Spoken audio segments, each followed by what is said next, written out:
Good morning. I'm going to tell you a story today about a toy sewing machine. More specifically, this toy sewing machine.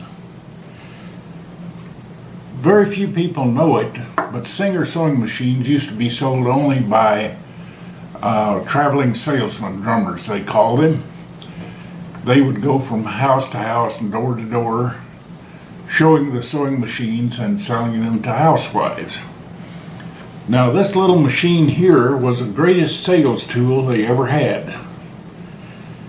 It cost the salesman $1 for each one of these. And what he'd do is look for a house with a woman with a little girl, maybe 4, 5, 6, 7 years old there. And when he went in with his big sewing machine in the box to show to the mother, he'd take along one of these, which he would give to the little girl and a piece of cloth and show her how to sew on it. It did two things. One, it kept the little girl out of his hair while he was trying to talk to Mama. But then at the end of the sales speech, the end of his spiel, it was the trigger that usually got him a sale. Because all the fun the little girl was having with this, while the mother was being sold a big sewing machine, if she didn't buy the big sewing machine, he let her know that this little one went back with him. It didn't stay. And the mother knew immediately what was going to happen when her daughter lost her toy sewing machine. And I'm sure that made more sales than you could ever imagine. My wife had one when she was a little girl, and it stayed with her for years and years.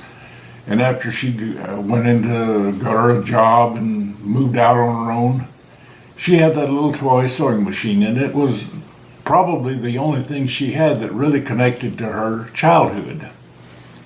Well, time went along, she and I met, we fell in love, and got married.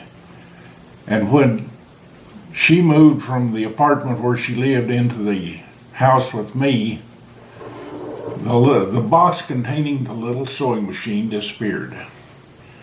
Well, she felt bad about losing her favorite memento from her childhood, but she mentioned it once in a while, but not much else was said. Years went by, and the little sewing machine remained lost.